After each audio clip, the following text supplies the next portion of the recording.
off-grid tiny house. Wanted to do a little experiment.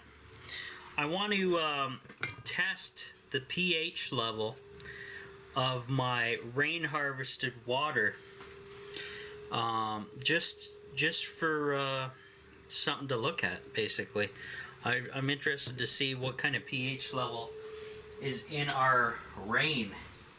Are we getting acid rain? Is that going to be an issue, or what's going on? So I'm going to let some water through and capture some.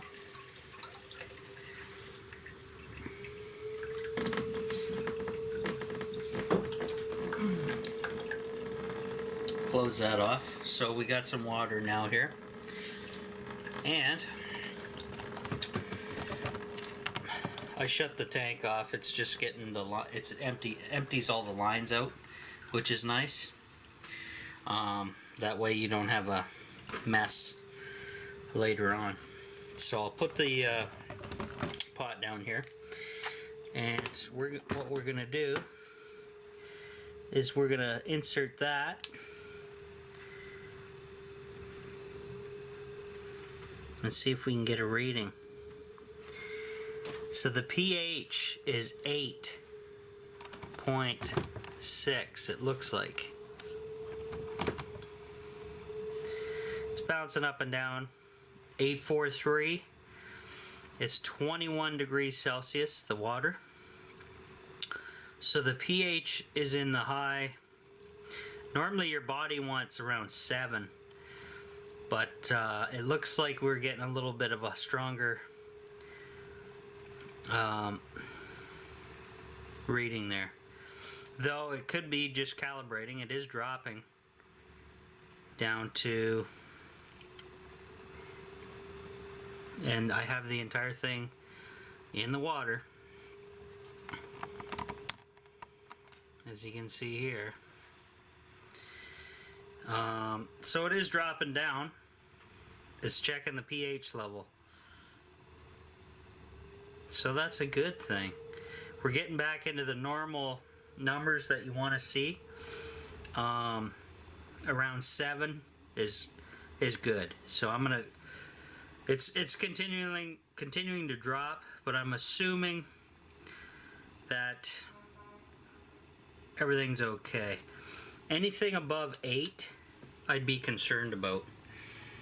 And you guys can throw up a chart on that if you wanted to. Look up a chart on best pH levels for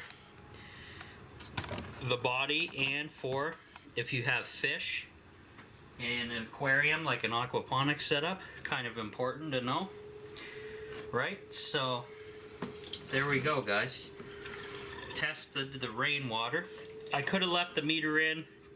It was continuing to drop. It could go as low as 6 or lower, but as long as it's you know, within the spectrum, I think we'll be just fine and dandy. Nothing to worry about. Okay.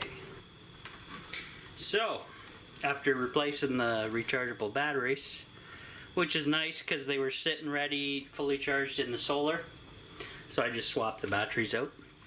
70.7 Fahrenheit inside the tiny house, 69% humidity. It's a little high humidity because the last 2 days we had high humidity with storms. We didn't get a ton of water. We got wind, we got humidity, we got nasty. 74.7 Fahrenheit outside currently at 57% humidity, or 21.8 C in, or 23.7 C out. Here's a little update for that, guys. Currently sitting at 13.4 on the lithium iron phosphate battery, and the solar is now turned on because I have the entertainment back on.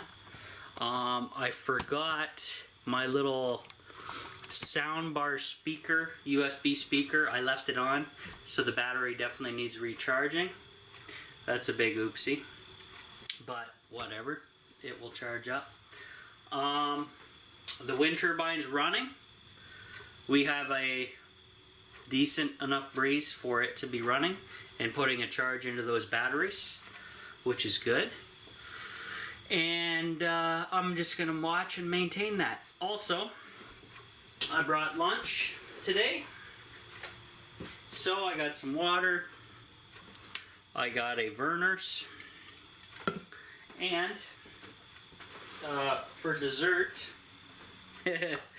some caramelized popcorn.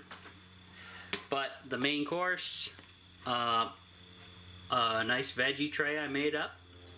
And it has the hella good hummus, hella healthy hummus recipe in here. Good hummus, guys. Excellent. Good for you. So I'm going to be dipping into that. Running low on hummus. I probably got enough for maybe one more of these containers full of veggies to get me by. And then... what was that noise? I'll have to investigate. But that's what's going on. I'll go check on that noise, be back. Alrighty guys, so I have the soldering iron hooked up right here.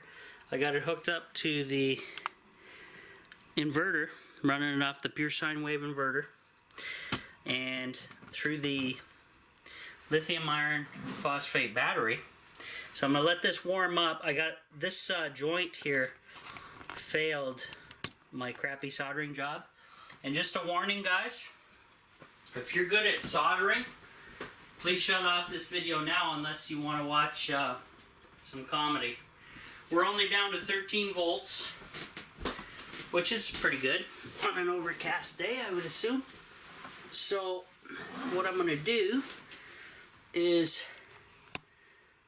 we're gonna get some solder out and see if I can fix this crappy job that I did here. Hopefully one day I get better and better at soldering, guys. Maybe. I got some flux.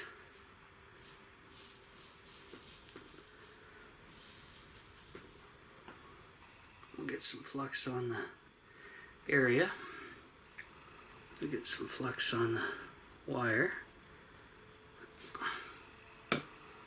And we'll start soldering off the grid. Cool stuff. Let's, I gotta attach this lead to this positive terminal here. And I'm kinda trying to melt the solder that's there now. Liquefy it. If I can. Or do I have to add more? Looks like I may have to add a little more liquid solder.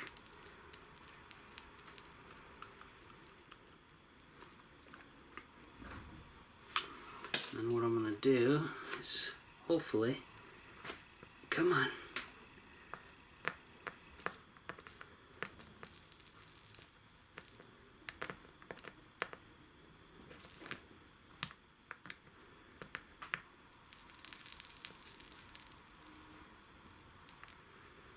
Hold that for a second. Ooh, that's warm. I think we got her, guys. I think it's in place now. Yeah, good. Alright, so I'm going to shut the soldering iron off. Or just shut off my inverter. There we go. And let that sit for a little bit to cool off. Rank. Ranky fumes. Hey, easy there. Don't be going anywhere. I don't need a burnt floor. So what I did was I basically had to tape electrical tape around certain wires. I didn't put this panel in series, but I paralleled it. So all I have to do now is put a I can put a wire into the positive and the negative here and hook it to a load of some sort that's small. Can't do much else with the with this kind of little dinky setup, but could charge like a 5-volt USB socket or something like that. That's about as far as this little panel setup would go. But that would trickle charge a, let's say like a battery pack that you could use for one of those lithium battery packs that are portable that you could use for anything basically. Charging cell phones, lighting, running fans. You guys seen how I did a bunch of stuff. So there we go. We'll try that panel out here later on.